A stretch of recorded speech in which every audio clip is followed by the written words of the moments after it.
اشعار کی تشریح کرنے کے بعد ہم نعت کی مشق کی طرف آتے ہیں۔ نعت کے درج ذیل اشعار فہم کے ساتھ پڑھ کر دیے گئے سوالات کے جواب دیں۔ پھوٹا جو سینہ شب تار از سے، اس نور اولی کا اجالا تم ہی تو ہو۔ جلتے ہیں جبرائیل کے پر جس مقام پر، اس کی حقیقتوں کے شناسا تم ہی تو ہو۔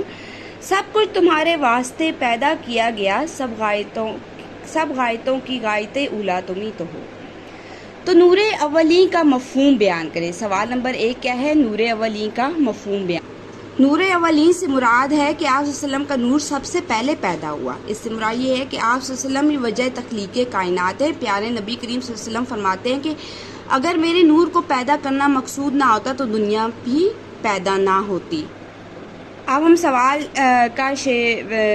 ہم مشق کا سوال نمبر 2 دیکھتے ہیں۔ پہلے شعر کے پہلے مصرع میں کس واقعے کی طرف اشارہ ہے؟ یعنی کہ یہ دیکھیں، پہلے شعر کے پہلے مصرع میں کس واقعے کی طرف؟ اللہ تعالیٰ نے روز و ازل سے تمام روح سے استفسار کیا تھا کہ اب میں تمہارا رب نہیں ہوں؟ تو جو اب میں ہر ذی روح نے، تو جواب میں ہر ذی روح نے کہا ہاں، یعنی کہ جواب میں اللہ تعالیٰ نے سب روحوں سے پوچھا تھا کہ کیا میں تمہارا رب نہیں ہوں؟ تو سب جو تمام روحیں تھیں انہوں نے کہا تھا جی ہاں آپ ہی ہمارے رب ہیں۔ تو پہلے شعر میں اس واقعے کی طرف اشارہ ہے۔ دوسرے شعر میں جبرائیل کے پر جلنے سے کیا مراد ہے؟ سوال نمبر 3 دیکھتے ہیں۔ شعر میں شاعر نے معراج کے واقعہ کو تلمیح کے طور پر استعمال کیا ہے۔ عرش پر جب نبی کریم صلی اللہ علیہ وسلم اللہ سے ملاقات کے لیے گئے تو سدرۃ المنتہا کے مقام پر حضرت جبرائیل علیہ السلام رک گئے۔ ان کو اس سے آگے جانے کی اجازت نہیں تھی ورنہ ان کے پر جل جاتے۔ سوال نمبر 4 تیسرے شعر کا مفہوم اپنے الفاظ میں لکھیں۔ تیسرا شعر کون سا ہے؟ سب کچھ تمہارے واسطے پیدا کیا گیا، سب غایتوں کی غایت اولا تم ہی تو ہو۔ شاعر نے کہا ہے کہ دنیا کی تخلیق کا مقصد نبی کریم صلی اللہ علیہ وسلم ہے۔ اللہ تعالیٰ نے اس کائنات کی ہر شے نبی کریم صلی اللہ علیہ وسلم کے لیے بنائی۔ اگر وہ نہ ہوتے تو یہ جہاں بھی نہ ہوتا، اور دنیا کے ہر نیک شخص سے زیادہ بہترین اور نیک حضرت محمد صلی اللہ علیہ وسلم ہے۔ ان کا رتبہ باقی تمام انسانوں سے بہت زیادہ ہے۔ سوال نمبر 2 دیکھتے ہیں ہم۔ نعت میں بیان کیے گئے اوصاف حمیدہ میں سے کسی ایک صفت پر آپ نے علم کے مطابق خیالات کا اظہار کریں اور خلاصہ بھی تحریر کریں۔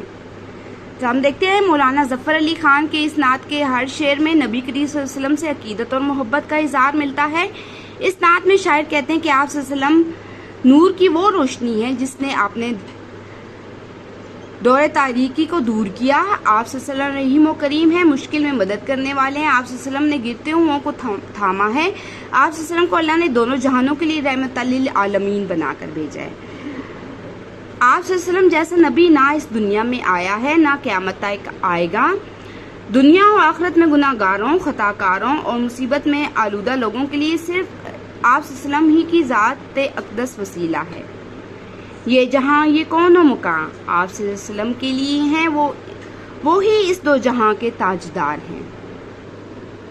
اب ہم اس نعت شعری دیکھتے ہیں۔ حمد ایسی نظم کو کہتے ہیں جس میں اللہ تعالیٰ کی وحدانیت، یکتائی اور صفات کا ذکر ہو، یعنی کہ جس میں اللہ تعالیٰ کی تعریف بیان کی گئی اسے حمد کہتے ہیں۔ نعت ایسی نظم کو کہتے ہیں جس میں نبی پاک جناب رسالت مآب صلی اللہ علیہ وسلم کے اوصاف کا تذکرہ ہو، یعنی کہ جو حضرت محمد صلی اللہ علیہ وسلم کی تعریف میں لکھی گئی ہو اسے نعت کہتے ہیں۔ اور منقبت کیا ہوتی ہے؟ ایسی نظم کو کہتے ہیں جس میں صحابہ کرام، بزرگان دین اور صوفیاء کرام کی خدمات اور اوصاف کا تذکرہ کیا گیا ہو، اسے منقبت کہتے ہیں۔ قصیدہ کیا ہے؟ ایسی نظم کو کہتے ہیں جس میں کسی بادشاہ وغیرہ کی تعریف کی جائے۔ قصیدے کا بنیادی مقصد ارباب اقتدار کی خوشنودی حاصل کرنا ہوتا ہے یا محض ان کی فرمائش پوری کرنے کے لیے قصیدہ لکھا جاتا ہے، یعنی کہ کسی کی تعریف میں جو لکھا جاتا ہے وہ قصیدہ کہلاتا ہے۔ ملی نغمہ کیا ہوتا ہے؟ ایسی نظم کو کہتے ہیں جس میں وطن اور قوم کی محبت اور جذبوں اور ولولوں کا ذکر ہو۔ اور مرثیہ ایسی نظم کو کہتے ہیں جس میں کسی عظیم شخصیت کی وفا یا کسی دردناک سانے کا ذکر ہو۔ مناجات دعا ایسی نظم کو کہتے ہیں جس میں رقت انگیز لہجے میں اللہ تعالیٰ سے دعا کی گئی ہو، جیسے اس کے ذات سامنے ہو اور شاعر انتہائی یعنی کہ عاجزانہ طریقے سے اللہ تعالیٰ سے دعا کر رہا، اسے مناجات دعا کہتے ہیں۔ اگلا سوال دیکھتے ہیں۔ دی گئی اشعار کے سامنے مفہوم کے مطابق حمد، نعت، ملی نغمہ، قصیدہ، منقبت، مرثیہ، دعا